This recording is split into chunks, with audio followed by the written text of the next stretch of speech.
Have you been diagnosed with depression and struggle with sadness? Maybe you're scared of being criticized. Loss of interest, aches and pain. Always thinking something terrible. Ask your doctor about Effexor XR. Ask your doctor about Cymbalta. Talk to your doctor about So Zoloft. talk to your healthcare Get with professional. your doctor Talk with today. your doctor. Tell your doctor. Contact your doctor immediately. Talk with your doctor.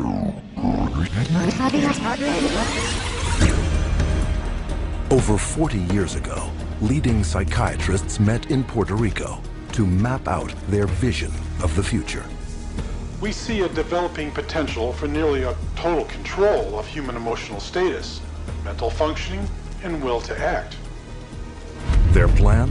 To create by the year 2000 a range of psychiatric drugs regulating every aspect of human behavior.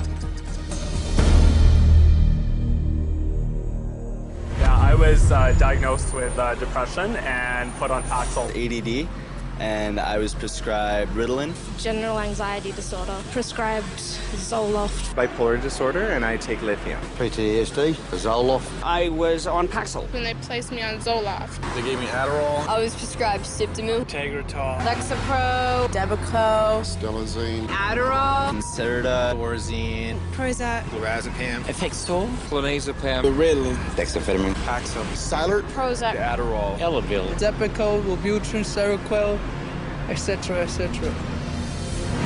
100 million people worldwide are on psychiatric drugs. How did this happen? Psychiatrists convinced them they were sick. They want you to think you're diseased from birth, and that all those experiences of life, childhood and adolescence and teenage years and adulthood and being a senior citizen, that these are all various stages of disease. Because let's face it, we've all been depressed at one time. We've all been anxious at one time. These are normal emotions that we feel. Every emotional and spiritual problem is reduced to a label. And of course, all of those diseases require pharmaceutical treatments. This is big, big business. While generating a healthy income, claiming to be medical professionals, psychiatrists will freely confess that their profession is devoid of science. You don't really have any specific blood tests or other tests that are definitive for any mental illness whatsoever. It would be neat if it would become much more scientific. Well, if you go to my office and you tell me that you're depressed, there's nothing, and no blood sample or whatever, no tests. There are not current available tests to verify your diagnosis. I don't use any tests. You do not have a test to say, well, this is this disorder and this is the best medication for this disorder. For many years we thought we had the tests nailed down, but it turned out that they weren't of any value. If you don't know what's causing the symptoms, then to give somebody something to alleviate the symptoms is close to impossible. By the time a drug's approved and it hits the general population, we don't know even 50% of the side effects that are involved with that drug. And these pills cause heart attacks and liver problems and immune system problems and lots of other medical problems. So you're playing with fire. Every day, psychotropic drugs cause serious adverse reactions. And while psychiatrists and drug companies fully understand the dangers of the drugs they sell, their unsuspecting customers are left to suffer the consequences. Everything became worse. Each mood swing was worse. He would have chronic headaches, chronic, nausea, not feeling good. She was very agitated, very, very jumpy. She was having horrible hallucinations. Her personality was disintegrating. Once he started on that drug, the cloud just stayed over him and stayed over him and stayed over him. It got darker and darker. He thought there wasn't anything worth living to kill himself. That was not Matthew. That was the drugs. At least I would like to have said, I love you. I didn't get a chance to do that. In addition to crippling scores of people daily, every month, psychiatric drugs kill an estimated 3,000. But the human devastation would never have gotten this high if psychiatrists hadn't worked hand in hand with drug companies to promote their drugs to doctors throughout the world. Today, 70% of all psychiatric drugs are prescribed by general physicians. And how was this accomplished? Marketing. It's about creating a good story that uses science, that convinces a physician to think about writing a prescription. This is not science. This is incredibly effective marketing. It has nothing to do with science. They use what I call statistical contortionism. Basically just skew the numbers, make everything look fantastic, you hide the bad numbers. They're learning every trick in the book. They're evolving into efficient marketing machines, and it's working. There's definitely an unholy alliance between psychiatry and pharmaceutical sales. That's a marriage made in heaven. They're like conjoined twins. They're joined at the wallet.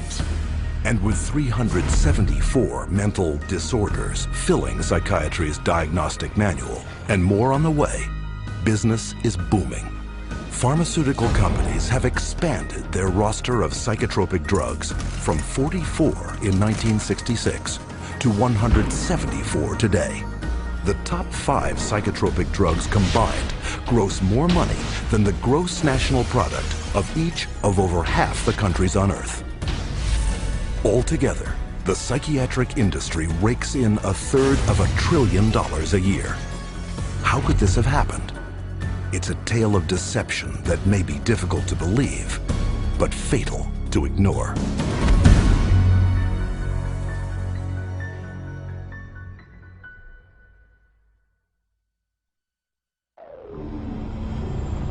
We took him to a psychiatrist, and within a matter of minutes, yeah, she's ADHD, and here's your drug. Went on the Medicaid, and 5 minutes later, he was on Zyprexa. He saw the psychiatrist and prescribed the medicine for 20 minutes. The guy didn't even look at her. He talked to her a little bit. Now, how can you tell if somebody's ADHD or not ADHD from just a few minutes talking to her? Next thing I know, I'm getting handed a handful of Xanax. That's how easy it is to get these drugs. Just so easy. It was just passed to me like candy. That's simple.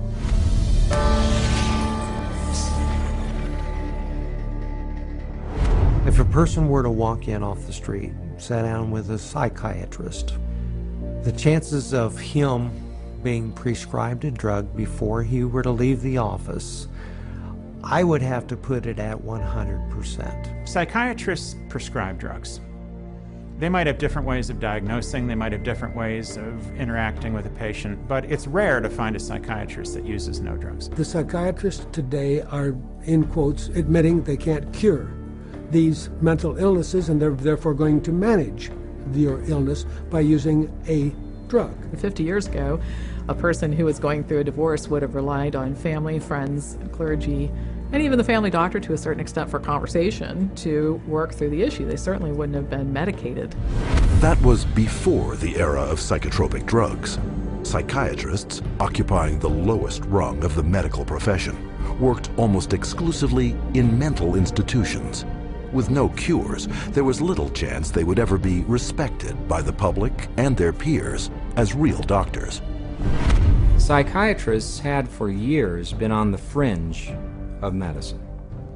Typically, the standard doctor internist would have very low regard for psychiatrists because it was understood not to be a very clear science or art. Psychiatrists wanted to be viewed as physicians, as doctors. And in order to be viewed as physicians and doctors, the people they dealt with had to be viewed as patients. And if doctors dealt with diseases, then their patients had to be diseased. Psychiatrists had a wonderful opportunity, they felt, to become respected in the eyes of their peers. They raced to create a whole diagnostic book called the DSM, the Diagnostic and Statistical Manual, which was created by consensus. A group of psychologists and psychiatrists get together, and if they have made common observations, they have a vote and they now classify a new disease.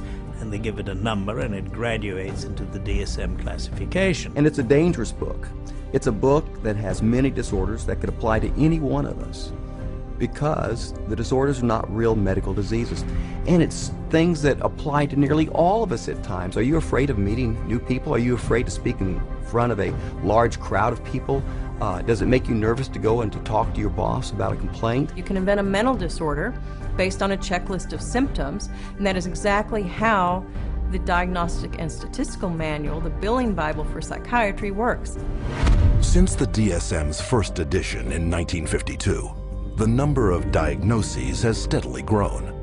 From a slender 130-page booklet listing 106 so-called mental disorders, the DSM has bloated to a voluminous 886 pages.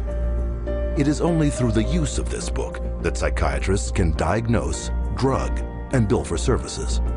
In fact, the psychiatric industry currently uses the DSM to collect over $72 billion in private and government insurance money.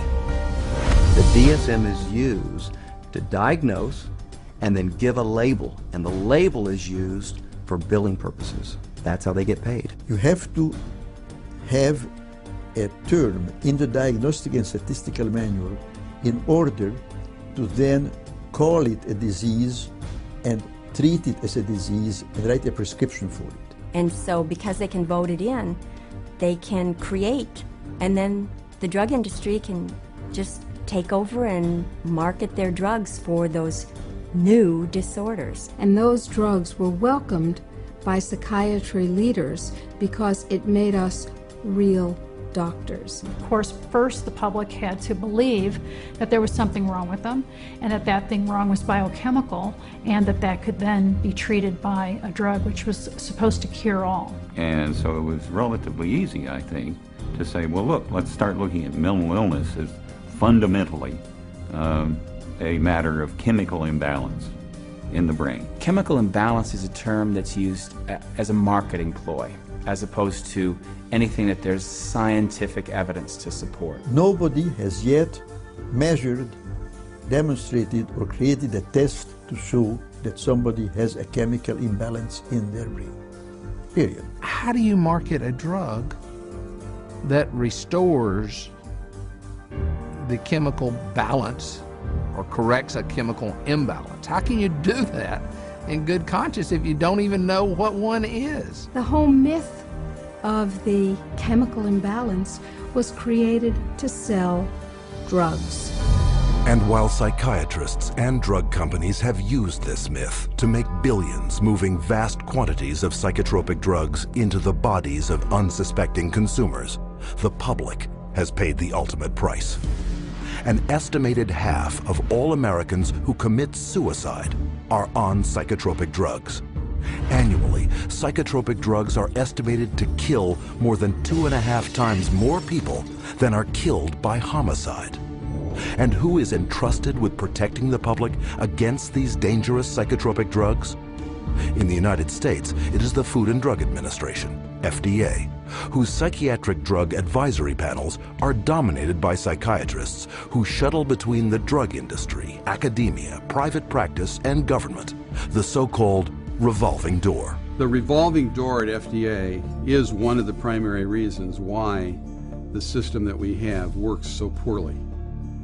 That revolving door is a direct result of the fact that a group of people with the same mindset are put into positions of being regulators and in the position of being formulators and sellers and marketers. The panels that are formed by the FDA to evaluate these drugs, the psychiatrists who are on those panels, almost all of them have conflicts of interest where they have directly or indirectly received funding from the very industry and the very parties within the industry whose drugs they are evaluating. So there's this tight little relationship between psychiatry, pharmaceutical industry, and FDA where they each mutually support each other, and yet the mental health of the population does not improve. Take, for example, the FDA drug evaluation panel that approved the antidepressant Paxil. Every psychiatrist on that panel has financial ties to the pharmaceutical industry. And these conflicts of interest have been rampant enough to prompt congressional investigation. When I check these advisory committees who make recommendations to the FDA, and they're always approved after the advisory committee, I found that there were conflicts of interest. I found that many of the people on the advisory committees had never filed a proper report on stocks and bonds that they owned that might be viewed as a conflict of interest, and they're by law supposed to do that.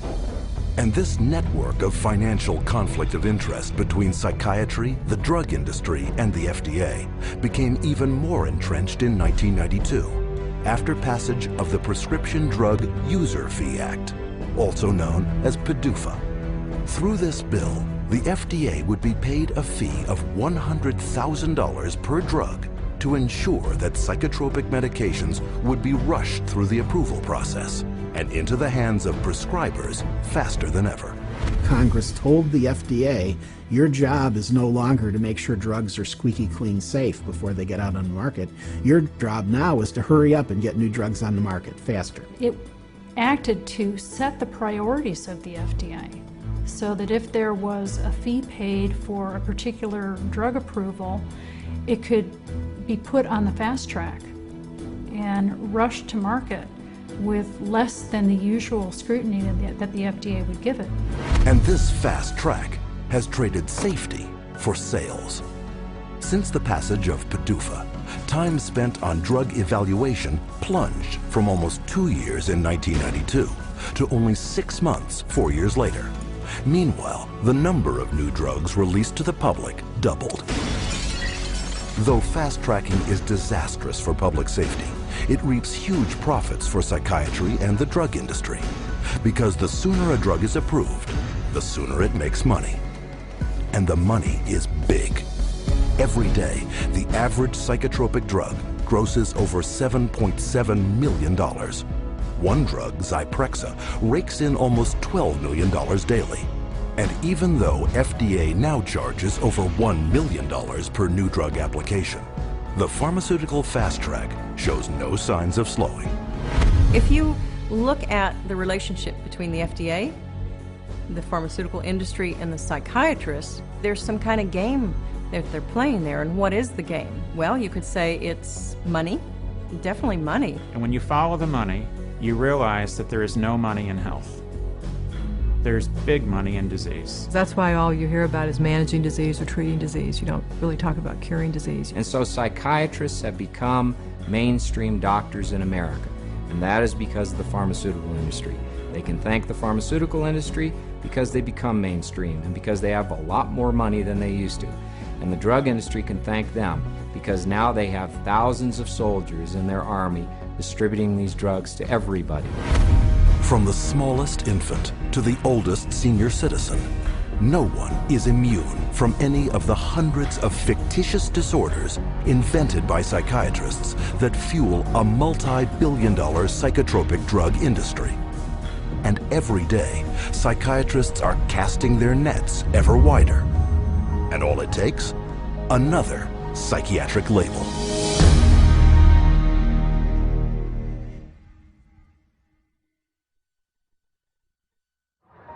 How many people do you know who have been diagnosed with a mental disorder? One. With a mental disorder? 2. I'm sure a couple. I know a few. About 3 or 4 personally. Probably 4. Half a dozen? I'll say about 9. At least a dozen. I'll bet I could count 15. 20 that I personally know. My oldest son is diagnosed. My mother was diagnosed. Kid from my childhood. My friend and ex-boyfriend. Just my grandfather and cousins. A friend of mine, friends. A sister, my neighbors. 2 friends, a girlfriend. A niece, 1 friend. My mother. All my friends, everybody I know.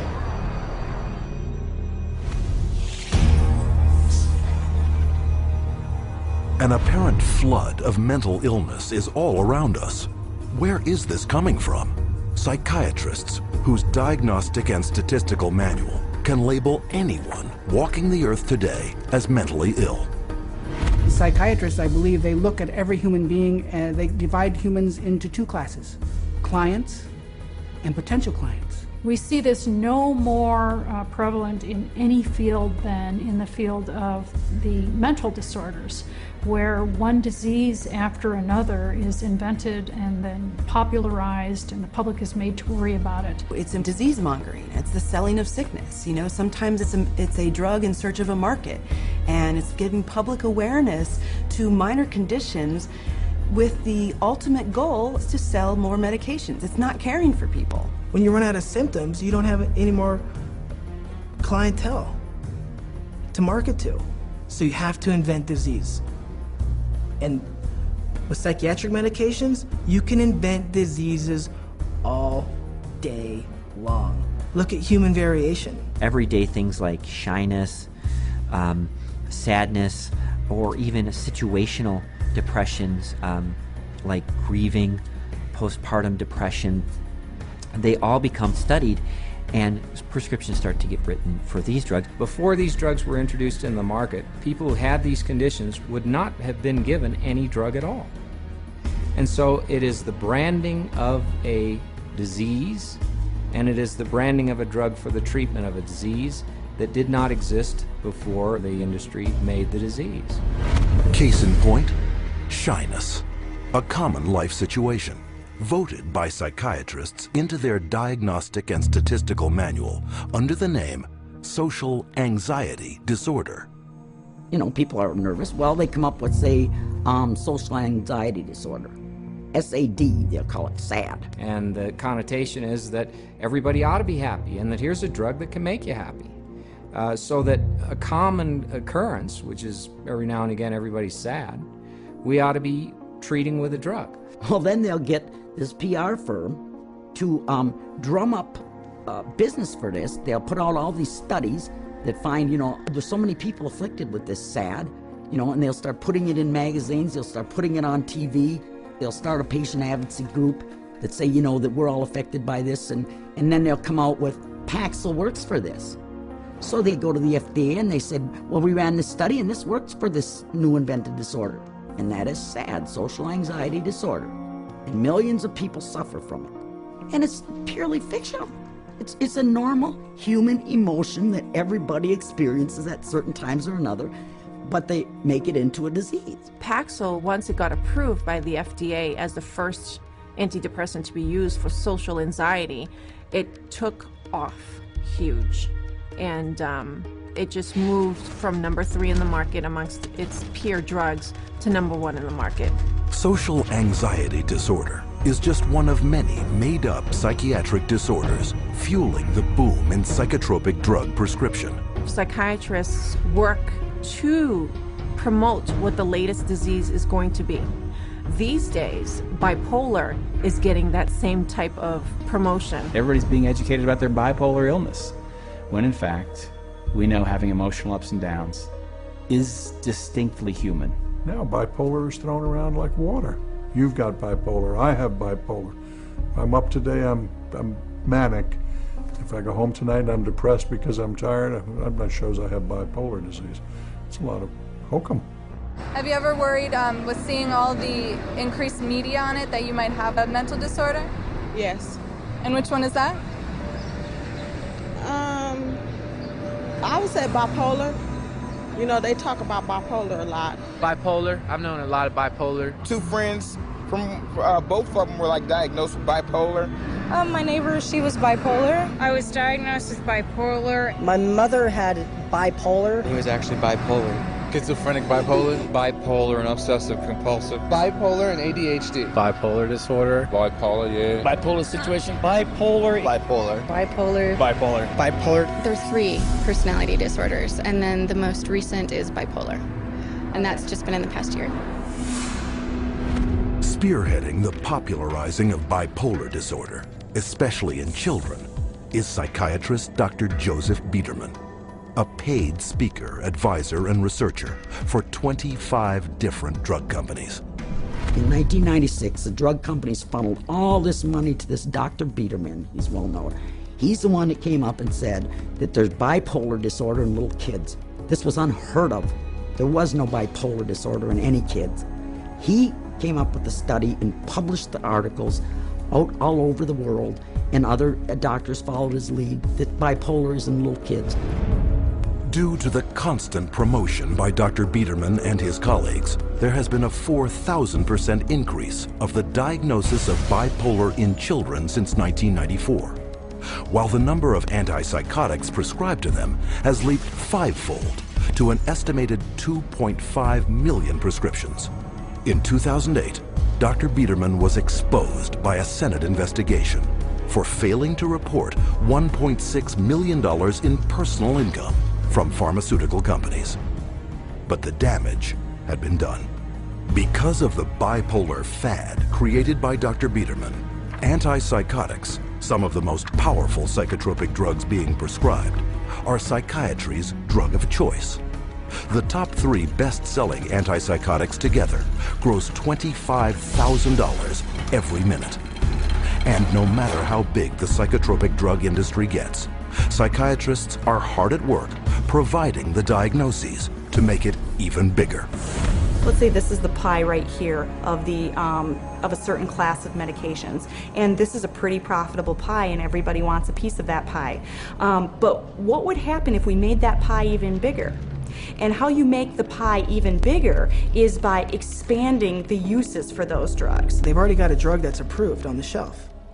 They can just pull it off the shelf, rename it, repackage it, and say, look, we've got a new drug for a new illness. When Prozac's patent ran out, that Eli Lilly had to look for a new source of profits. So all they did was change the name of the drug from Prozac to Serafem, changed the color of the pill from green to pink, and marketed it for PMDD, which is newly introduced into this book. What it tells us is that if you can come up with a label, a diagnostic label for a drug, then you can sell it like hotcakes. It's a business model, and it's a billion-dollar business model, and it works, and it's going to keep continuing. Today, anyone may unknowingly be taking a psychiatric drug, renamed, repackaged, and prescribed for non-psychiatric purposes. Zyban, prescribed as a cure for smoking, is actually the antidepressant Wellbutrin. Cymbalta, a psychiatric drug for depression and anxiety, is now being marketed as Yentrive for urinary incontinence. Psychiatric researchers are testing psychotropic drugs on such wildly varying conditions as obesity, alcoholism, gambling, hot flashes, herpes, nausea, itching, shivering, and excessive hair pulling. It is a pill for every ill, and practically no one is being told how dangerous psychiatric drugs are. As a chemist, I'm making these drugs. They're proving deadly in our labs, and they're proving deadly in other labs. Dangerous, ineffective, causing the exact same thing they're supposed to treat. How are they selling them? For anyone who's given a label of a psychotic illness, drugs seem to be the automatic choice of treatments as night follows day. That's all psychiatry does. It's dominated by psychopharmacologists who do nothing but manage symptoms by dispensing pills. That's it. And they don't work. But the fact that they don't work works to the advantage of the drug companies and the psychiatrists, which means that you're not cured, which means that you're a patient for life, you're a customer, you're a client for life. And the worse your health gets, the more drugs you need. It's a great deal for them. We should all be up in arms about the way we're being treated by psychiatry today. This is a very dangerous industry that has gone so far overboard in inventing fictitious diseases and drugging our children and our population that I consider it to be engaged in crimes against humanity. With over $80 billion a year in psychiatric drug money at stake, it is impossible to escape the saturation of psychiatric disease-mongering in today's society. But behind the marketing lurks a secret psychiatry's customers would be shocked to learn. How are these drugs tested? And are they safe?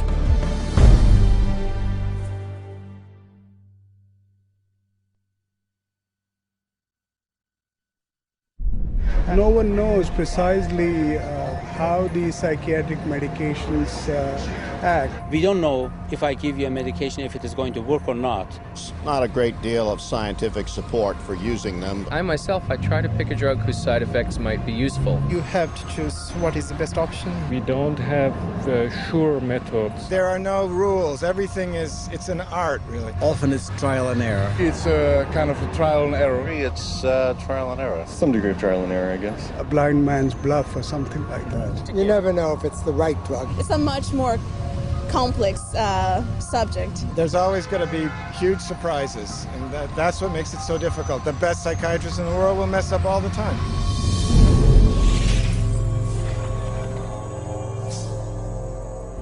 The American public is being treated as a mass medical experiment. We are all being treated like guinea pigs by the pharmaceutical companies, the psychiatric industry, and the FDA. They are basically testing drugs on large parts of the population without really knowing what the results are going to be. It's a very dire situation that we're facing. We're talking about people's health and in many situations, people's lives. These are very serious issues. As dangerous chemical compounds, psychotropic drugs are tightly regulated by governments throughout the world. And for any new psychotropic drug to be approved for use, it must undergo tests intended to protect the public. When a pharmaceutical company develops a new drug that they want to send to the market, what they do is they have to run it through clinical trials. They have to be able to provide to the FDA safety data to say this is a safe and effective drug. In clinical trials, psychiatrists are engaged to do the research. And we could bank on the fact that these psychiatrists are tied to the pharmaceutical companies. And a psychiatrist puts their name on there, they're seen as an expert. Talking mental drugs, who writes them? It's psychiatrists. So that's how it works. It's a terrible system. The desperate thing about it is that it's all dressed up in the name of science. It's not science at all, it's pure marketing. But they get away with it because it's called science. There's really no test, no x-ray, there's no chemistry that shows you have this condition. It's really just the opinion of someone who is probably taking money from pharmaceutical companies to prescribe drugs to people. Where's the biochemistry? Where's the research? Where's the substantiation? And the answer is it vaporizes like mist in the morning. It's not there. But the lack of scientific testing doesn't stop psychiatrists from carrying out clinical trials on dangerous drugs. Clinical trials are supposed to consist of 4 phases of precise scientific drug testing, the first 3 of which must be submitted to governments for regulatory approval. In Phase 1, the drug is checked for toxicity. In Phase 2, tests are done to see how the drug reacts in the human body. If it clears this hurdle, then a Phase 3 trial is carried out. But with no lab tests verifying or measuring any mental disorder, and with big money at stake, psychiatric drug research is highly subjective and rife with manipulation. There are many places where you can tweak the study just a little bit with the study design or with the way you gather the data or the way the data are reported. And there's so many different ways you could bias a study. I've seen what they did to the data in these trials. There's no question that they manipulated the data. For example, let's say they had 100 people to start with. 40% drop out. 30% have a positive response, 30% have no response. They then say that they have a 50% response rate, when in fact, most of us would say it's a 30% response rate because only 30 out of the original 100 really responded. And so you can see that that's a little bit of a manipulation of the research data. When they design drug studies, they're only looking at the one thing they want to see. And they don't report all the other things that are happening. Case in point, the antidepressant Cymbalta. Lilly, I believe, in February of 2004, did a clinical trial study. The people in this clinical trial did not have symptoms of depression. And in that clinical trial, there were 11 attempted suicides and 4 suicides completed. One of which was Tracy Johnson, 19-year-old college girl. She did not have any symptoms of depression, and yet this drug pushed her to commit suicide by hanging herself. That shoots the theory down that they say that, people get suicidal because of the, underlying illness that people kill themselves, that these weren't suicidal people to begin with. These weren't depressed at all. These were healthy people. A slew of media coverage followed, but psychiatrists on the FDA Drug Evaluation Panel chose to ignore the death and went on to approve Cymbalta the following August. One of the reasons why we have underestimated the potential of some psychiatric antidepressant drugs to actually trigger a suicidal kind of behavior in people is because the people who designed the research study didn't include in the research questionnaire this suicidal behavior. And then you can report that we had 0 incidents of this type of behavior among our subjects. And then the response is trumpeted as if there's something magical about it, when in fact what's happened is a whole statistical tap dance routine that violates good science. However, on the basis of that kind of phony trial, the drug can be marketed. Keep in mind that when a drug is tested in the clinical trials, it's only a very short period of time. The final phase of testing can be anywhere from 5 to 6 weeks. The longest of those studies was 8 weeks. The shortest was 4 weeks. So these are not long-term studies. I think most physicians and most people taking the drugs assume they're long-term, 1 year, 2 years, 3 year studies. They're not. They're very, very short studies. I find it pretty outrageous that we can base a multi-billion-dollar industry on a few 6 or 8 week clinical trials where antidepressant medications beat a sugar pill by a few percentage points. It is on the basis of biased research such as this that psychotropics with potentially fatal side effects are routinely approved by FDA panels for a lifetime of use. And how can this happen? Because drugs are big money, and FDA panels are dominated by those who benefit by approving them. The FDA panels that evaluate these drugs are largely psychiatrists. All of a sudden you discover there are 20 different pharmaceutical companies paying them, either grants or honorary or some other way. They're getting paid by the pharmaceutical industry. If you have a psychiatrist who works at the FDA, he could also be being paid by industry. He might sit on industry panels or discussions or get paid to be a speaker. What I found in working with physicians at the FDA was that they could have dual positions. They could sit on an industry board. They could be influenced by industry. If you've got 10 FDA scientists or 10 committee members, it's just a matter of 6 saying yes, the drug is safe, 4 saying no. And in almost every single case, those 6 saying that the drug is safe and effective always have pharmaceutical ties. They're getting paid, they're getting funded somehow or another. Have you been diagnosed with depression and struggle with sadness, trouble sleeping, anxiety, or low energy? Ask your doctor about Effexor XR. With Phase 3 approval a foregone conclusion, the marketing blitz begins. But while psychiatrists have already begun promoting and prescribing these drugs throughout the world, there's one more phase yet to be carried out. Phase 4. What Phase 4 clinical trials are is when they've actually gotten the drug approved and then they get it into the general population, so that we finally find out what it does when it hits ethnic populations, women, children. Then we see who dies, who has seizures, who has deformed children, who has epilepsy, who has diseases downstream, whose heart stops. The public is the clinical trial.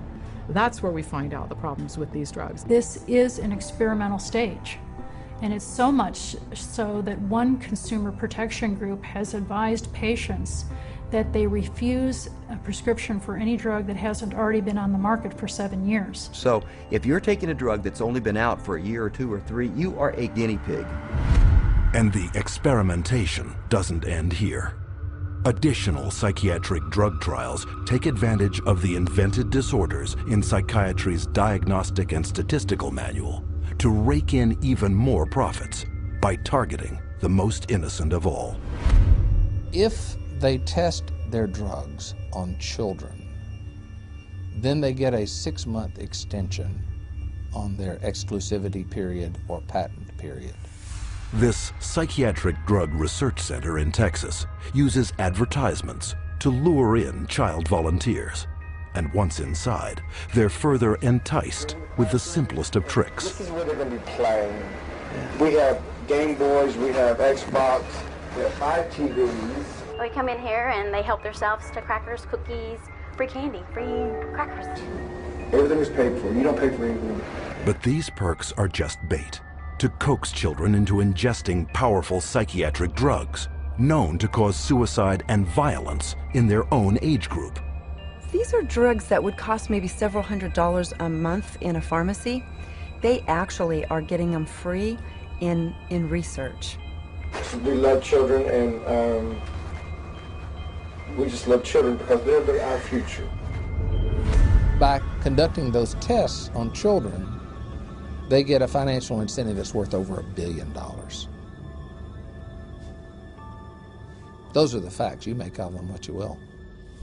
With this kind of money at stake, psychotropic drug experimentation on children is rampant, with 323 studies either completed or in the works, including a 2003 trial that tested children on an antidepressant treating premenstrual dysphoric disorder. Those drugs, which are barely more effective than placebos, often have huge side effects, which are dangerous and even deadly to people. Families don't know the risk. If they actually were aware of the risk and believed it, no one would take that risk.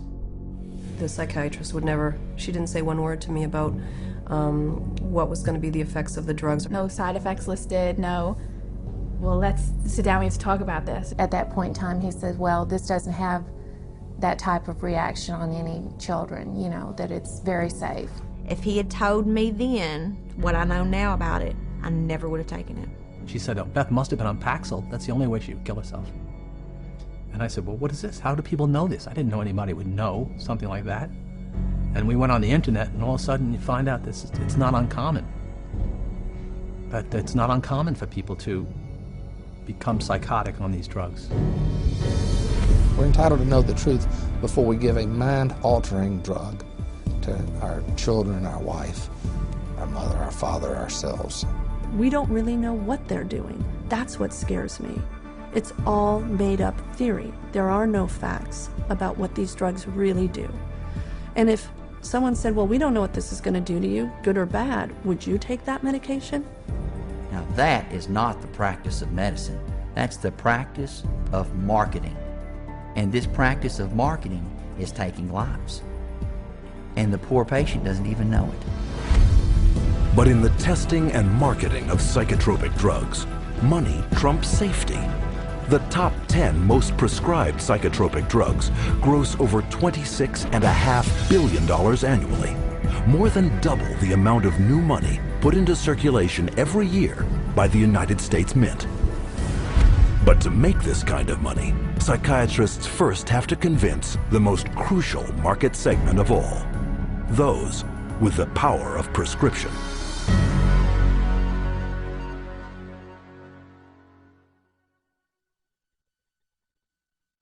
The psychiatrists specifically, they're just kind of working as sales agents for the pharmaceutical companies. There's nothing like another doctor touting the benefits of your drug to drive market share. They're an extended part of the marketing arm of these companies. Medications play a primary role. We give drugs. Medication is a must. There's a lot of new medications. There are medications available for treating GAD. Medications to use for PTSD. Antipsychotic medications. Atypical antipsychotics. Benzodiazepines. Stimulants. Antidepressant medications. MAOIs. Amphetamines. Anticonvulsant medications. Once the medications have been balanced out, then we move on to a combination of 3 medicines. There's no absolute limit that is set for the number of medications. There are so many choices. apparently we're willing to try almost anything.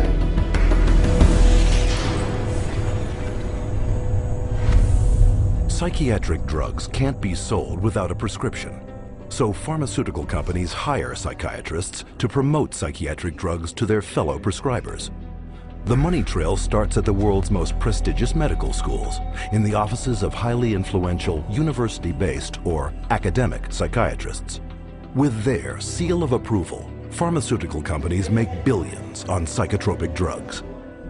There are a lot of academic psychiatrists especially who have ties to 10 or 15 or 20 different pharmaceutical companies, and so they're making a very large amount of money. Whether they're professors or whether they work at big, medical institutions, those drug companies will make sure that they've got them on the payroll somehow. They'll have this person feed this information to their other peers, but it's all being motivated through monies being funded by pharmaceutical companies. About 40% of the early stage marketing dollars for pharmaceutical companies go straight to these thought leaders, psychiatrists. These financial arrangements with so-called key opinion leaders are very lucrative. A top academic psychiatrist can personally rake in over $500,000 per year from pharmaceutical companies. These people are still considered the stars of their medical centers because they bring in all this great money from the pharmaceutical companies, and that helps keep the coffers of the medical center full. Universities receive a lot of money from the pharmaceutical industry. Drug companies are building buildings right next to the medical school. They're funding research right and left. The University of Michigan Depression Center received, I think it was $750,000 from Eli Lilly, and all they do down there is crank out this biological view of psychiatry and mental illness and depression. With academic psychiatrists collecting millions in drug money for their universities, it is no surprise that school curricula focus on psychotropic drugs. Training programs in psychiatry, the majority of them now are drugs first. You know, you're really a psychopharmacologist in a way when you come out of a psych residency training program. Even when I went to medical school, psychiatrists did talk to patients. Now all they do is write a prescription and send them away. A psychiatrist is trained for one purpose, to administer psychiatric drugs. Academic psychiatrists don't just indoctrinate future prescribers. They also heavily promote these drugs to their peers. First, by creating clinical trial studies, passed off as unbiased research that push both an invented psychiatric disorder and the drug to manage it. These studies are planted in professional journals to be read by their colleagues and quoted in the media. But what readers don't know is that an estimated 50% of the time, these psychiatrists never took part in the studies.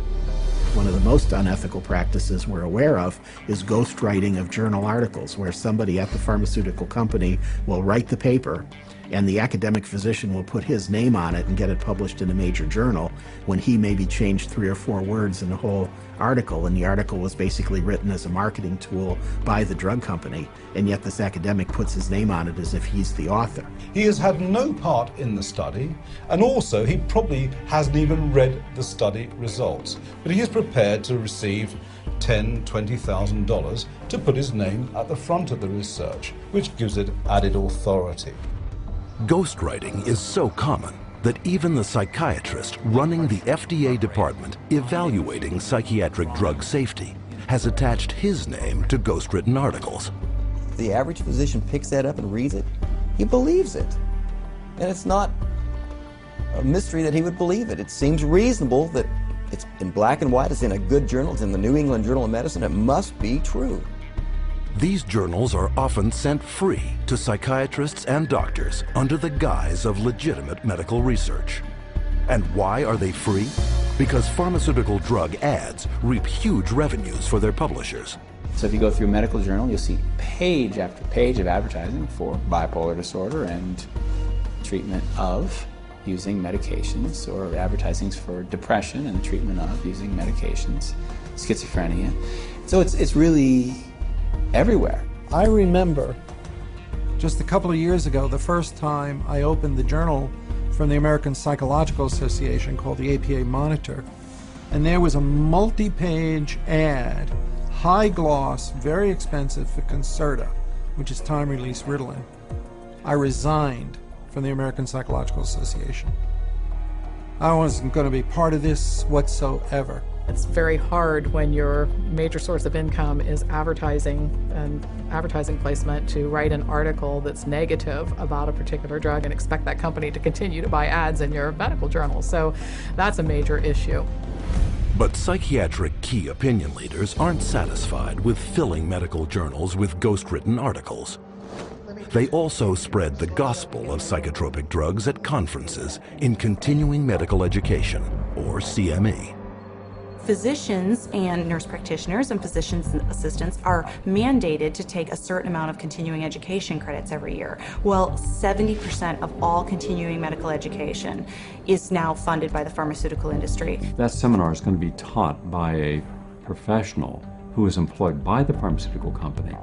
The very nature of where someone is giving you your support means you are biased to that person's side. Many physicians and many psychiatrists who attend medical conferences don't know that when they go to that conference meeting that's about antidepressants, antipsychotics, and it's generally an academic psychiatrist who's speaking, They don't realize that person's probably making about $10,000 for that 1 hour speech. But you don't have to be an academic psychiatrist to get a piece of the pie. Psychiatrists who heavily prescribe psychotropic drugs are generously rewarded by pharmaceutical sales representatives for drumming up local business. Psychiatrists, especially high prescribers, are targeted and gifted extensively by the industry. Now that gifting is where you need to get specific. That was not unusual during our marketing conversations to say, well, what's our top drug writer? You know, who's the doctor that's prescribing the most of this drug? Well, you know, let's send them to the Kentucky Derby. We offered trips on some occasions to come out and hear a 2-hour talk, but it happened to be on a nice island in Hawaii. There were a lot of things that we did day in and day out to try to get the doctors to write our drugs, or in my case, to write for the psychiatric drugs. We did a lot of lunches and dinners, and we brought in speakers, and those speakers were obviously paid by us, and we would wave, you know, renowned studies at them from renowned journals. But of course, we would never say that these studies were paid for by our company, and that it was written by a ghostwriter who was paid by our company, or that our company tends to do a ton of advertising within that particular medical journal. We would never say that. With over 300 million psychiatric drug prescriptions written every year, high-prescribing psychiatrists are richly rewarded for opening up new markets. They receive up to 25% more pharmaceutical money than any other medical specialty, an average in one state of more than $45,000 per top psychiatrist per year. Psychiatrists get more kickback from the pharmaceutical companies than any other branch of medicine. The profession of psychiatry couldn't keep its journals afloat, couldn't keep its conferences afloat, couldn't keep its organizations afloat without money from drug companies. The drug companies really have psychiatry in their pocket. This is a profession whose diagnoses have been heavily influenced by people who are heavily influenced by the pharmaceutical industry, and whose treatments are almost exclusively these days pharmaceuticals. We should be able to count on them. I do not believe that we can. Due to the ceaseless promotion by psychiatrists, psychotropic drug prescription has permeated not just psychiatry, but the entire medical profession. But this promotional campaign has a second prong that lines the pockets of psychiatrists more than any other. And this one directly targets you.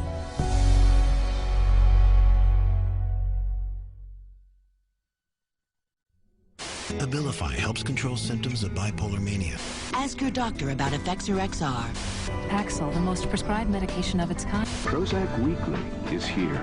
Zoloft, a prescription. Serafen, PMDD. And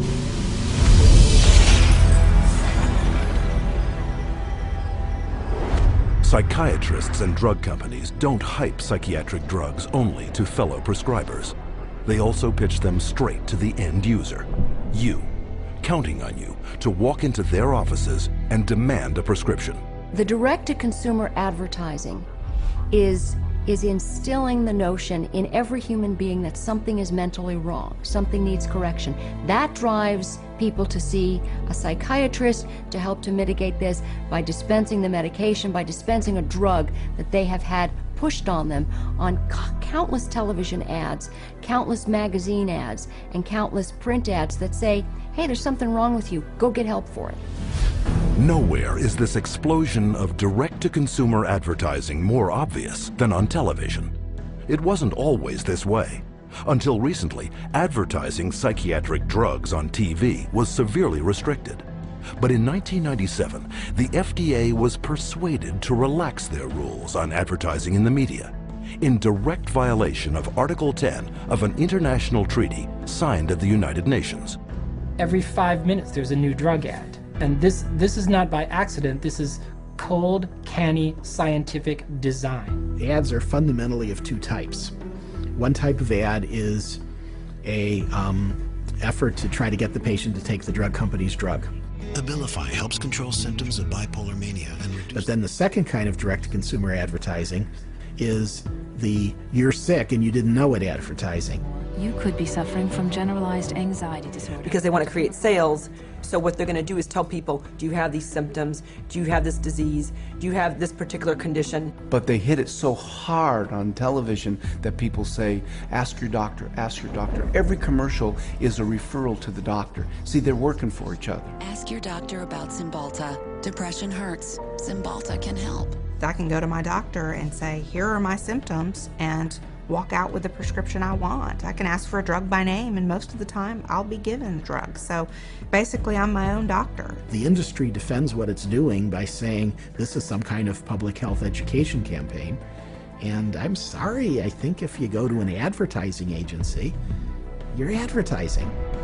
From the start, advertising psychiatric drugs on television has been phenomenally successful.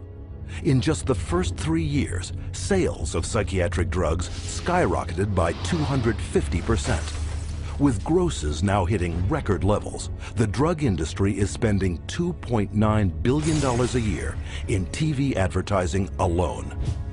And once this drives people into the offices of psychiatrists, they can be hooked using another marketing ploy: free samples. The industry is willing to give out millions of dollars worth of free samples because it generates billions of dollars in sales. You want a prescription and you want Prozac written forever as a maintenance therapy. So you establish that with some free Prozac up front. Here, take this sample, it doesn't cost you anything, and then if you like it or if it seems to work, then we'll make a prescription, but you're going to have to pay for that prescription. The sample is free. So it's really a marketing technique. They got a cash cow.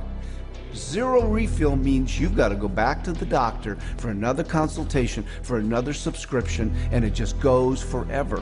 This is business. This is money. Some direct-to-consumer marketing is camouflaged as public information.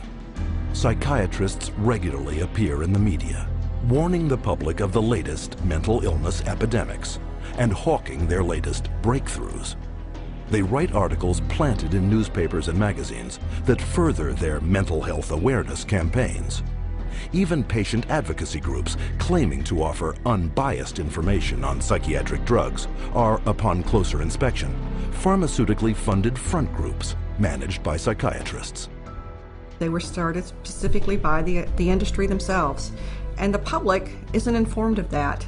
It's basically a great big lie to the public that they think they're going to a charitable organization that has their best interest at heart. Case in point, children and adults with attention deficit disorder, or CHAD, the biggest and most well-funded front group for the makers of stimulant drugs. Stephen Plog is a former CHAD executive. When I became the CHAD coordinator for Las Vegas, they gave me a manual, and in it said, we want to provide unbiased information to help and support people who have ADD. For the next 30 days, we put 22 parents and their kids on a program with lab tests to find out what their causes were, eliminated their causes, they got prescription-free, medication-free, side-effect-free, and they got better with their self-esteem, and they became actually happier, healthier, and more successful.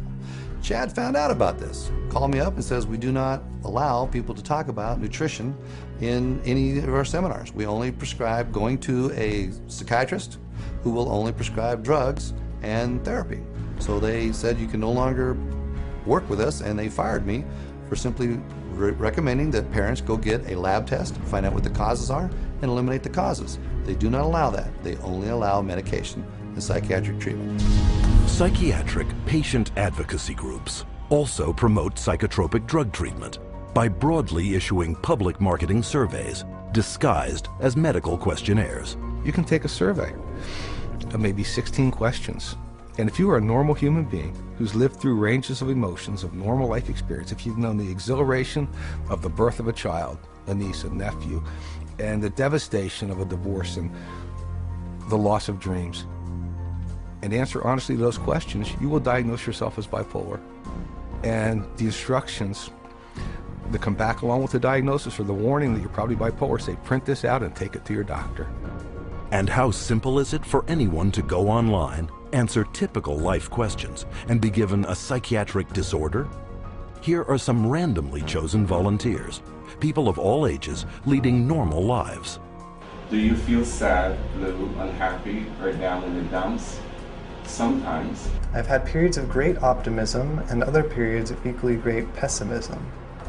Yeah, that happens a little bit. I get tired for no reason. Sometimes. My life is pretty full. Not really. For no apparent reason, I sometimes have been very angry or hostile. It's hard for me to concentrate on reading. I am restless and can't keep still. My heart beats faster than usual. I have trouble sleeping, shortness of breath. Gained weight. Trembling hands. I have an idea that most of these are going to be sometimes. Everyone has. As in everybody? Somewhat. Somewhat true. Just a little. Oh yeah, yeah. Alright, my score totaled 42. Bipolar disorder, moderate to severe symptoms. Wow. Answer reflects on the presence of depressive symptoms. Currently suffering from an anxiety disorder. I may be suffering from bipolar 1. Minimal to mild depression. An obsessive compulsive disorder. Guess that means I'm psycho. Guess I'll go to a psych. Try to see if I could work it out, get some meds or something. All told, 50% of these everyday people were assigned a psychiatric diagnosis and instructed to get treatment. By this measure, half of the U.S. population, some 150 million Americans, could be classified as mentally ill. Now you have a direct line of consumers just walking in with a little pre-survey that says that they potentially can have bipolar, ADHD, stress, anxiety, any of those categories, and they just need to take this assessment tool and say, okay, that basically that is what you have, and here's your drug. And psychiatrists are now clamoring to make such assessment tools mandatory. Take Teen Screen. Under the guise of a suicide prevention program, mental health tests are administered in the schools to diagnose and drug children. Children such as Chelsea Rhodes, who left for school one morning an average teenager and returned home with a psychiatric diagnosis. The Rhodes family in Indiana, their young girl went to school one day, and all of a sudden they told her they were taking her into her room, and they move her into her room and give her the 10-minute Teen Screen test.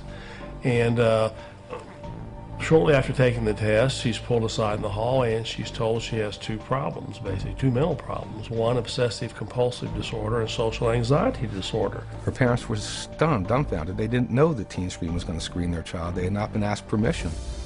People at school had told her that she was mentally ill with these two conditions based off of a computer test that took her 10 minutes to answer. One of the questions was worded if Chelsea went out a lot. She answered no. We'd ask her why she answered that way. She said, because Mom, you and Dad don't allow us to go out on school nights. I have to be home to do my homework and take care of our household chores. The other question was, do you ever feel nervous or anxious when you're in front of a group of your friends or peers? Chelsea answered yes. She explained to us that because when she has to stand up in front of a group of people and give a book report in one of her classes, she's very nervous. You know, I'm 43 years old and I'm nervous in front of every one of you today, but that doesn't make me mentally ill. I absolutely believe that the survey for Teen Screen was intentionally structured to flag as many children as possible as having a possible mental health problem. And who created Teen Screen and wrote its survey? Dr. David Schaffer, a psychiatrist with extensive ties to the pharmaceutical industry. Schaffer's questionnaire is anything but scientific. In a study he himself conducted, Schaffer admitted that 84% of all students were falsely flagged as suicidal. But what was not admitted is how traumatic the consequences can be. Alea Gleason was only 11 years old when she took a screening test at her middle school in Texas. It was 7th grade, and they had all the girls go into the cafeteria because they said that a lot of girls have depression, so they was working on some depression screen. Next thing I know, there's those middle schools tell my husband now that CPS is there at the school taking Alea because she's suicidal. I'm like, suicide? I'm not trying to kill myself. I love myself. I've always loved myself. So I don't know if she was eating at the school or they already taken her away. When they took Alea, my girls and I, we didn't sleep for about a good 3 days. For the first 3 days, because my house was empty without her. And they was making me sign papers talking about if you don't take these medicines, you can't see your parents. So they was telling me, you know, if you take your medicine, you can see your parents. My daughter was on 22 different types of medication that this one psychiatrist gave her. They drugged me up so bad that they said they had to drag me. And I used to wonder how I got to my room. When I saw for myself what they were giving her and how much and how often, I just thought, they're gonna kill this child. And the parents were helpless. Then after a while, that's when I was just like, I'm not about to take no more medicine until I call my parents. And then that's when they was like, okay, well, we're gonna give it to you anyways. They restrained me and shot me up. I was in 4 points. They laid me out on my stomach with my feet like this and tied me up. One day, they must have put her in about 12 restraints in one day. They said I was restrained about 70 or 80 times. After a couple of months, they was like, you know, your parents don't want to see you. They don't want to talk to you or anything. So I was really hurt. We tried everything. Nobody know. We didn't know what hospital. We didn't even know where they taking her. After 2 weeks, you're supposed to hear, or you're supposed to be able to see your child. They didn't give me that. I didn't see a layer till 6 months later. But I was a good child.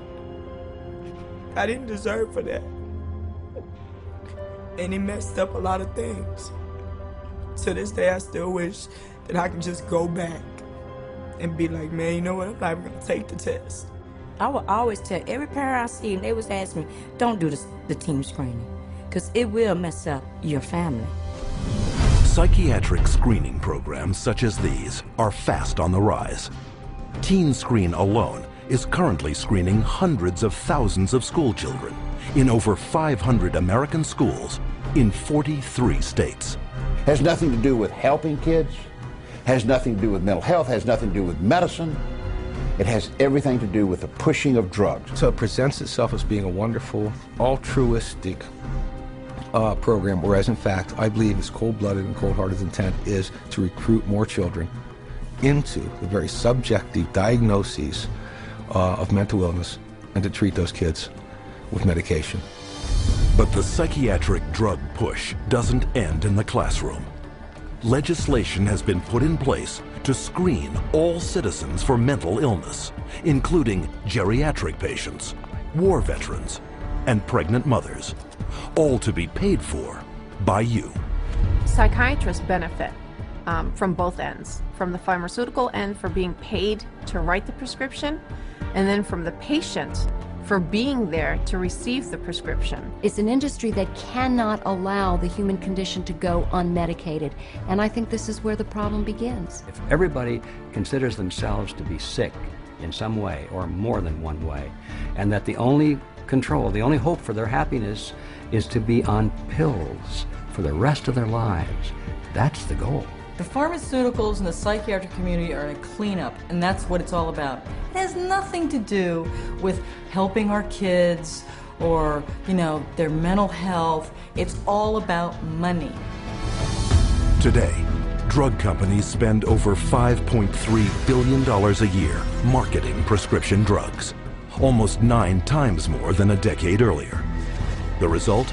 Worldwide sales of psychotropic drugs have soared to $80 billion.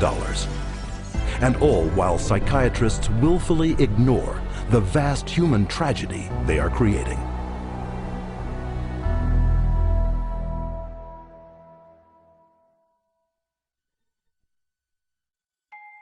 I'm 10 years old.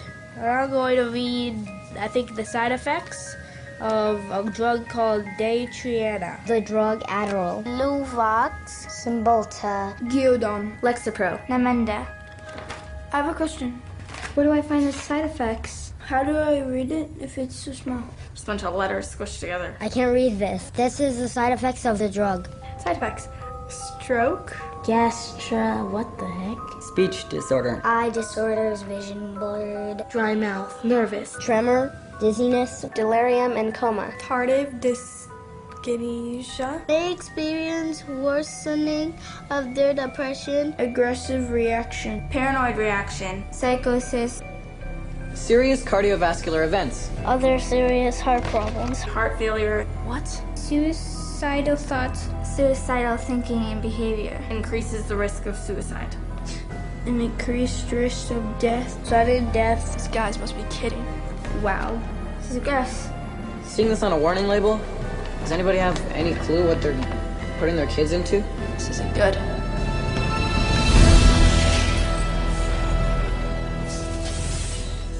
No drug has side effects. They're all effects. Side effect is just a way that doctors explain away the effects that they don't like or you won't like, but they're effects. These are the effects of these drugs.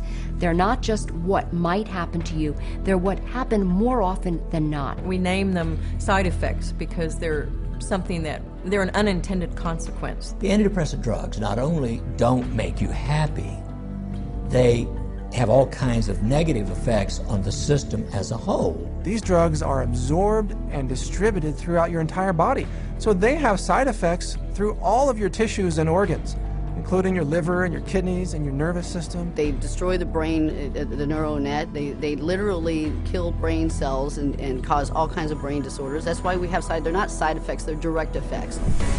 But while psychiatrists continually downplay the multitude of severe health risks to the public, candidly, they had no problem admitting them to our cameras. I think I tell them the main side effects. I don't tell them every side effect because there's so many possible side effects. I would say the majority of patients experience some side effects. People get side effects to every medication you try. They all have side effects. All kinds of side effects. Lots of side effects. Physical feelings of sickness. Headaches, insomnia. They can't sleep. They can't eat. Drowsiness. Sedation is very frequent. Restlessness. Appetite stimulation. Neurologic side effects. Tremor or muscle spasms. Stiffness. Weight gain. Obesity. Weight gain and stuff like that. Decreased performance of sexual functioning. Sexual side effects can happen. Sexual dysfunction, etc. I've never had anybody die or anything, but I've had people faint and stuff, and it's really sort of unpredictable. You name it, and it can be a side effect. And why can't psychiatrists predict what adverse reactions you will get? Because not one of them knows how their drugs work. At least with street drugs, people know that they're dangerous, that they should be off of them. With pharmaceuticals, people are told they're safe to take every day. But far from being safe, psychotropic drugs are increasingly being exposed as chemical toxins with the power to kill. Some of the side effects that have become of concern lately are suicide, increased risk of suicide, increased risk of homicide. These aren't people that were horribly depressed when they were given a drug. These are people who are given a drug for social anxiety or difficulty sleeping or mild depression and then become suicidal. And so when they become suicidal and they kill themselves, what the doctor does is go back and say, oh, well, it's because they were depressed. The label itself, the disorder, is what is blamed for the side effects. When in reality, it's the drug that is causing the side effect. It is the drug that is the problem. Drugs such as the antidepressant prescribed to Woody Witzak, who took it not for any mental complaint, but to help him sleep. My husband and I, Tim, his nickname Woody, we were married just 2 months shy of 10 years, so we've had a long life together. And Woody was a guy who was healthy. He was a big runner. He's never had a history of depression or any other so-called mental illness. He was given Zoloft for insomnia. I find Woody one night completely sweat through his shirt in fetal position, kept going, Kim, you gotta help me, I don't know what's happening to me. It's like my head's outside my body looking in. Kim, help me, help me. We did breathing, listened to music, prayed, anything to calm him down from this head outside his body feeling. And a week later, he was found dead hanging. A guy who loved life.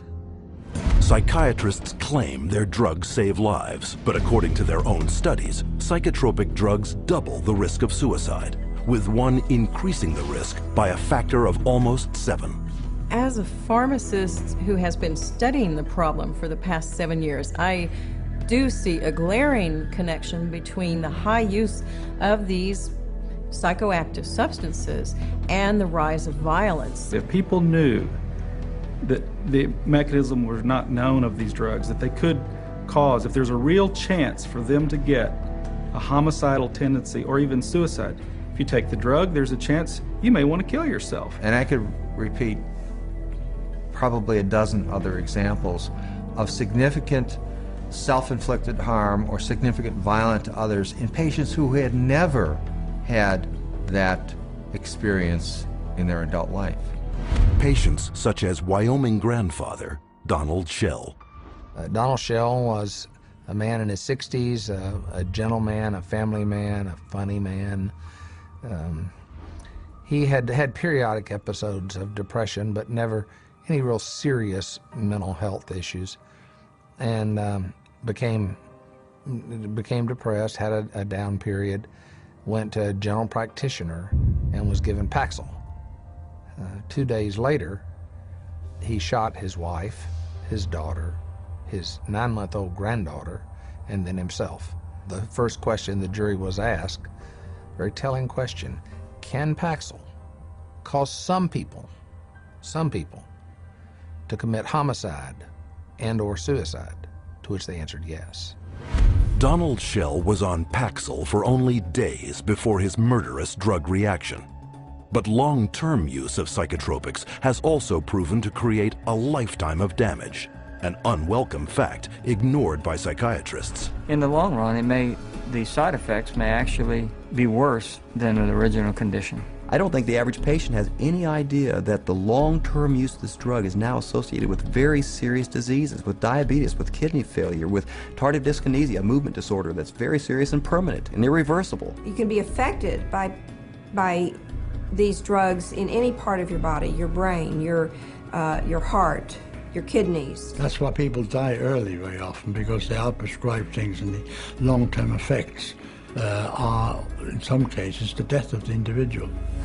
And more damage is created by polypharmacy, where psychiatrists make a fat living prescribing multiple psychiatric drugs, one to offset the effects of another. If you have drugs that create side effects, that gives you a ready market for more drugs to cure the side effects. It seems to me that it's a self-propagating system.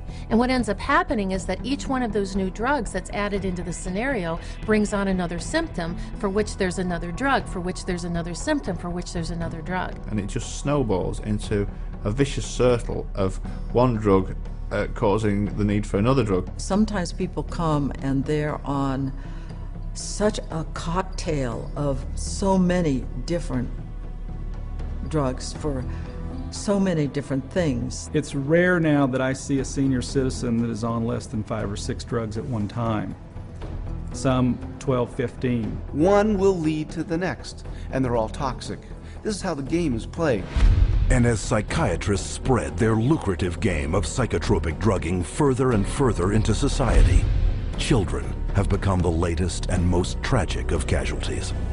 Rebecca Riley, 2.5 years old, they diagnosed her with bipolar disorder and ADHD. They had her on an antipsychotic, they had her on a heart drug, they say, for ADHD, and they had her on an anti-seizure. And then one other one for side effects. 4 drugs at 2.5 years old. She can't even zip up her own pants. She's like a little rag doll. The school nurse, 2 teachers, the principal, the social worker, all said they never seen any behavior in this little 4-year-old girl that would warrant these kind of medications. And all specifically called this doctor and said, please take her off these. She died at a little over 4 years old. This little girl that didn't have a chance, and the psychiatrist just let her. Instead of standing trial and facing prison time, Rebecca Riley's psychiatrist, Dr. Keiko Kifuji, hasn't even lost her license. One might well ask how psychiatrists get away with it.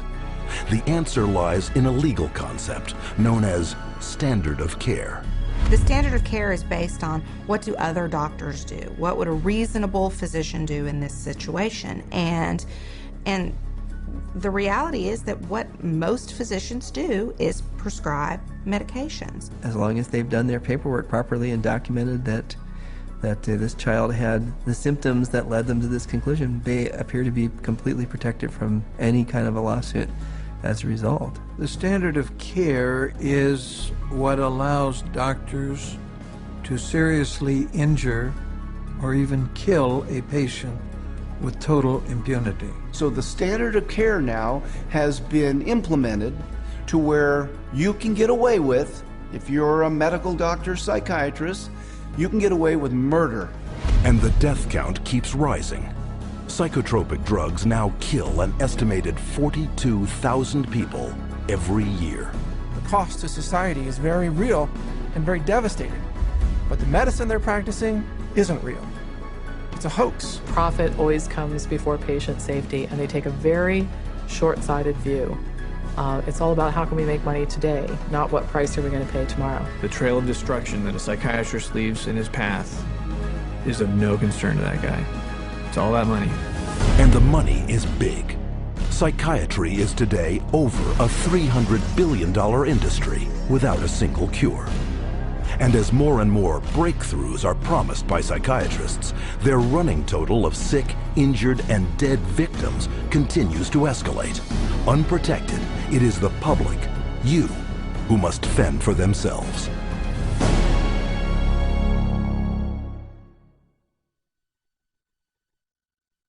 My wife and I are blessed. We have 7 children, and we love them all. They're all our favorites. Each child we have is our favorites.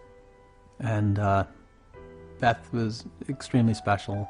She was kind, generous. She had like a really sweet and caring personality. She had this beautiful smile, like an inviting. She could make friends with basically any stranger on the street and get a smile or a laugh out of them. Beth was having a hard time sleeping for maybe 4, 5, or 6 weeks. And so we said, Beth, you should go to the doctor and get something to help you sleep. He said, okay, well, I'll try to give you something to lessen your anxiety, and it should help you sleep. Within 5 minutes, a 5-minute visit, he prescribed her Paxil. When I first saw Beth right after she went on the Paxil, she was different. Like, I felt like she was drugged. And by the 2nd or 3rd day, she's like, I don't know, I just don't feel right. You know, I feel strange in my skin. But after about 3 or 4 days, I remember that Beth was, at times, very different, like sullen, keeping to herself. My mom and her were having dinner, and she said she didn't have any real emotion. Like, she kind of felt emotionally numb. She was like a different person. Like, she just seemed like she was under the influence of something. She didn't seem like herself. She seemed like she was tripping out. I talked to her on the phone, and she told me she didn't want to be there. And I was like, why don't you be there? She's like, I just don't feel like myself. I just feel like crazy. I just don't feel right. I truly believe that she was hallucinating maybe and going in and out of this psychotic state at this point. It seemed like she was melting down, like emotionally. She was becoming worse every day. I said, are you suicidal? I actually asked her.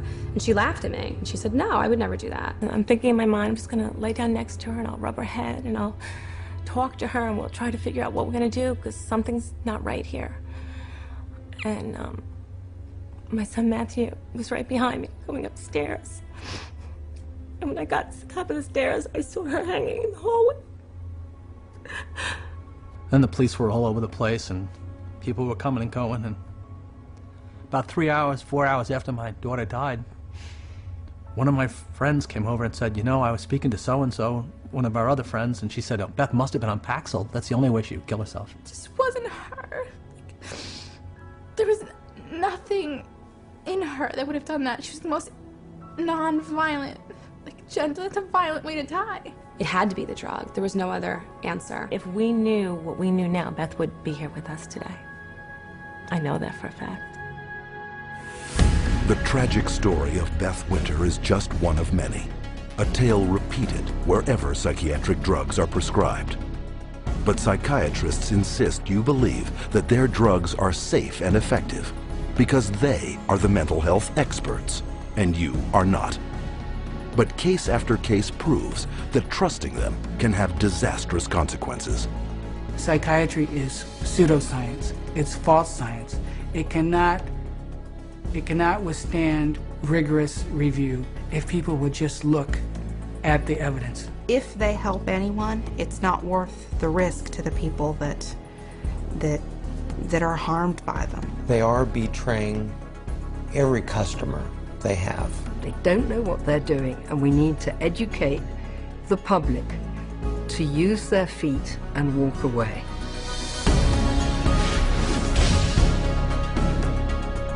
And how can the public become more educated? By exercising a central medical right, little known to the patient, but very familiar to psychiatrists. We want to be able to present the patient with alternatives. And one of the central ideas in ethics is informed consent. The components of informed consent are letting the person know, first of all, what the diagnosis is and what it's based on, so that they can say, this is why we need to treat you. And secondly, what the treatment is. Every patient in the healthcare system has a right to informed consent. That is, they have a right to be told the risks and benefits of the treatment, the risks and benefits of alternative treatments, and the risks and benefits of no treatment at all. Patients should be totally informed, fully informed about every medication that the psychiatrist offers to them to take or says they should take.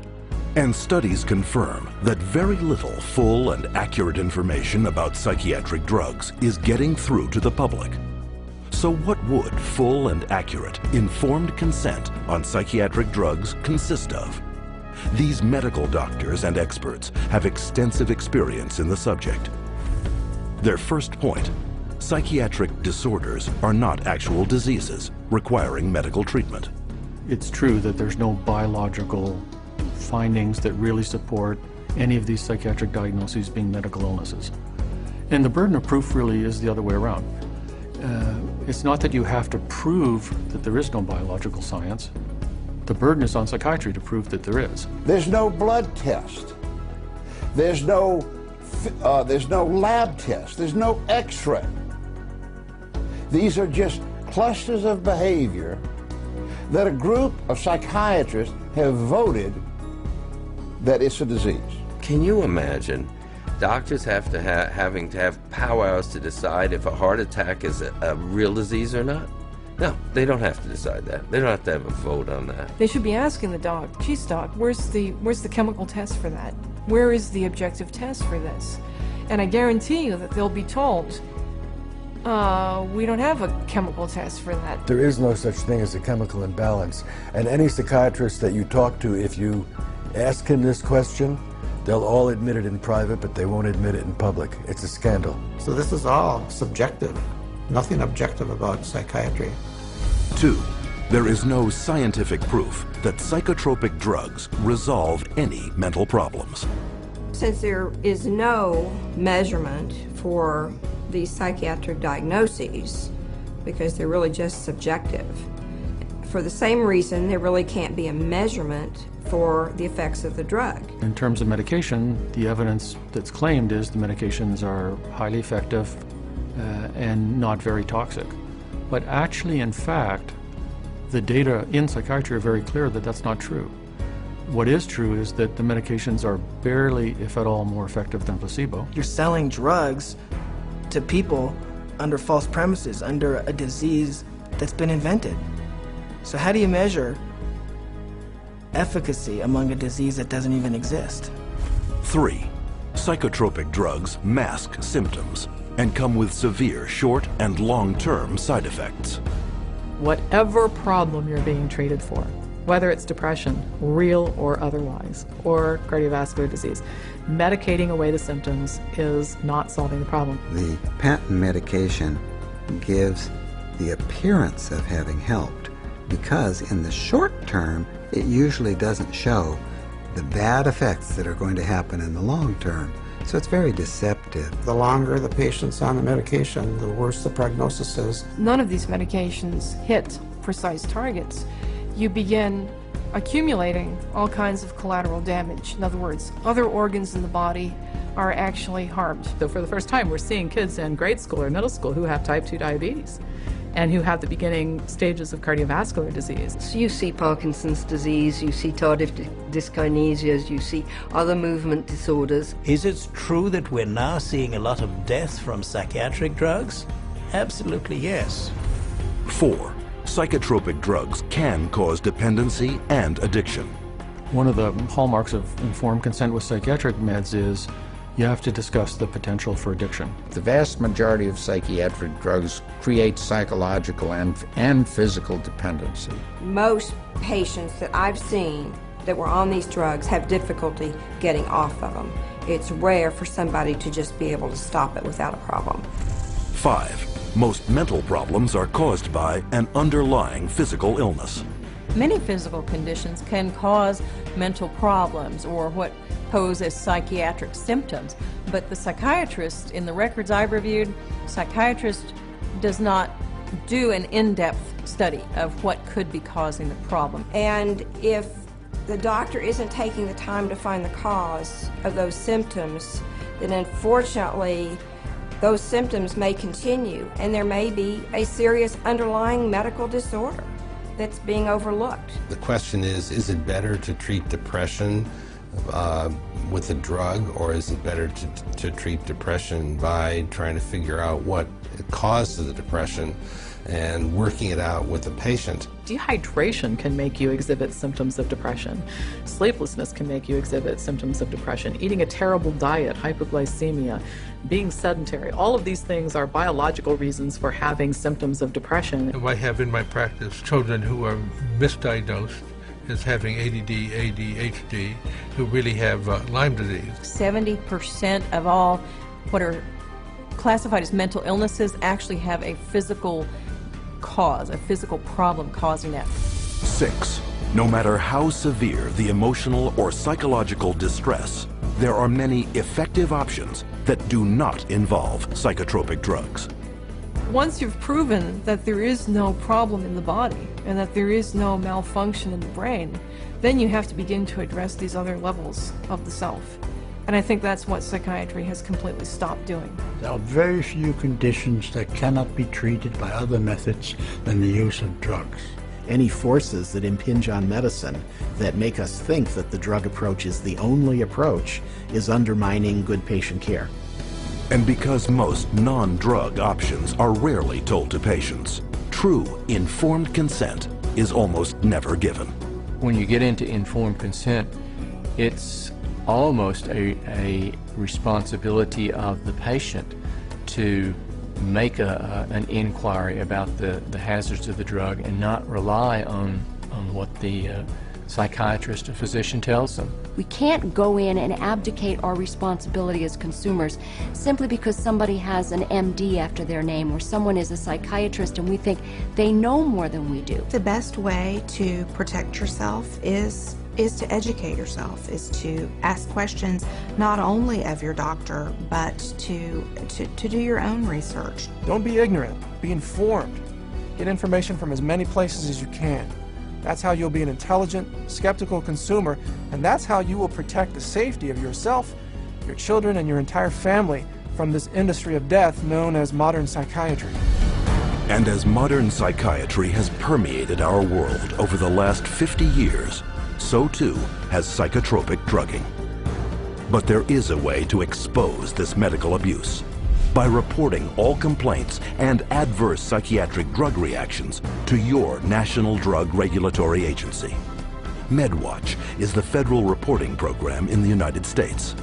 MedWatch is a voluntary reporting system, a passive reporting system where doctors, patients, healthcare providers, pharmacists, anybody really can make a report saying that they think that what they experienced or what their patient experienced was an adverse drug effect. And this is what we call post-marketing surveillance. And this begins to get a look at what the side effects of long-term or chronic use of these drugs really is. The FDA admits that probably only 1% of all the adverse drug effects are actually reported by patients or physicians. It is only through the reporting of all adverse drug reactions that the true scale of the horrors of psychotropic drugging will come to light. You have the facts. Share this video with your doctor and don't allow yourself, your friends, or your loved ones to become the next statistic of the big business of psychotropic drugging. To find out more about psychiatry and psychotropic drugging, or to report a case of psychiatric abuse, contact the Citizens Commission on Human Rights.